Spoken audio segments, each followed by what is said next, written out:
یہ صوفیہ کہتے ہیں نا علم کی دو قسمیں، ایک علم ظاہری ایک علم باطنی.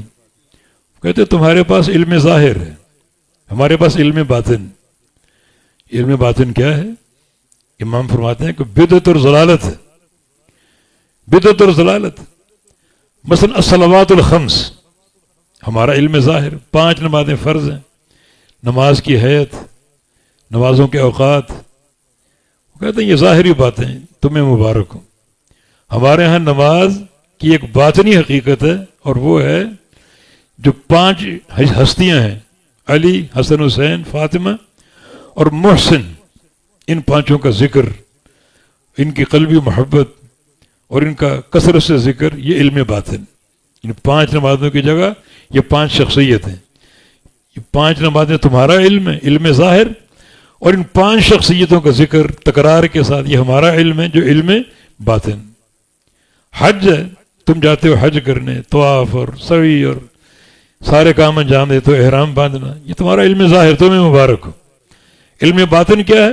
زیارت المشائخ، مشائخ الصوفیہ، کہ تم جاتے ہو بیت اللہ کی زیارت کرنے کے لیے، یہ تمہارا علم ہے. ہمارے ہاں مشائخ اور صوفیہ کی زیارت یہ حج ہے. اس طرح روزہ ہے، تمہارے ہاں علم ظاہر، صبح سے لے کر شام تک کھانے پینے سے گریز کرنا، یہ روزہ ہے. علم باطن کیا ہے؟ مشائخ کے اسرار کو چھپانا، مشائخ کی باتوں میں پردہ ڈالنا. اور یہ وہ چیز ہے جو امت میں خباث نے پھیلاتا ہے. وہ کہتے ہیں کہ مشائخ جو مرضی کرتے رہیں، ان سے سوال نہ کرو، مت پوچھو یہ کیوں کر رہے ہو. حتیٰ کہ کوئی شیخ اگر اپنے مصلی کو شراب میں بھگو کر اس پر نماز پڑھ رہا ہے، خاموش، استغفر اللہ. حتیٰ کہ شیخ اگر آپ کے گھر میں آپ کی حرمت پہ دسترازی کر رہا ہے، آپ کی بیوی سے یا بیٹی سے کھیل رہا ہے، خاموش. پتہ نہیں یہ شیخ معرفت کے کس سٹیج پر ہو، خاموشی اختیار کرو. یہ ان کا روزہ ہے. مشائخ کی عیوب پر پردہ ڈالنا، ان کی باتوں پر پردہ ڈالنا، ان کے اسرار کو چھپانا. اور یہ یعنی مشائخ اپنی بے راہ روی کے لیے اس طرح کی باتیں کرتے ہیں کہ ایک مرید اپنے پیر کے سامنے یوں بیٹھے جیسے وحی نازل ہو رہی، اللہ کی وحی اتر رہی، بولنا نہیں، خاموشی، قبول اور سماع اور اطاعت. اس طرح معاملہ ہو پیر اور مرید کا.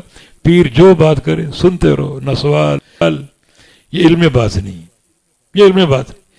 تو شیخ فرماتے ہیں کہ جو علم باطنی کی اصطلاح بدعت و ضلالہ، بدعت بھی اور گمراہی بھی. صحابہ کرام اس قسم کی اصطلاحات سے واقف نہیں تھے. وَلَيَنبَغِي لِأَحَدٍ أَن يَعْمَلَ بِهِ، کسی بندے کے لائق نہیں کہ وہ علم باطن پر عمل کرے، بلا يدعو الیہ، اور نہ علم باطن کی طرف دعوت دے. کسی بندے کے لائق ہی نہیں. تو یہ باطنیہ صوفیہ، یہ ان کا عقیدہ کہ جو شریعت کو تقسیم کرتے ہیں ظاہر و باطن کی طرف. شریعت ان ظاہری اعمال کا نام ہے جو ہم پر فرض کیے گئے، باطنیت کو شریعت نہیں جانتی. جی اس طرح کہتے ہیں نا باطنی یعنی فرائض بھی ساقط ہو جاتے ہیں. مشائخ اور یہ ہمارے صوفیہ جو ہمارے اکابر، یہ ایک ایسے سٹیج پر پہنچتے ہیں کہ ان سے فرائض ساقط ہو جاتے ہیں. لوگ اعتراض کرتے ہیں نا آپ کے پیر صاحب نماز کیوں نہیں پڑھتے؟ تو وہ کہتے ہیں وہ ایک ایسی سٹیج پر فائز ہو چکے ہیں کہ ان کو نماز کی ضرورت ہی نہیں. اللہ نے ان کا کوئی سجدہ ایسا قبول کر لیا ہے کہ ان کو نماز کی ضرورت ہی نہیں. یہ سٹیج امام الانبیاء کی زندگی میں نہیں آیا.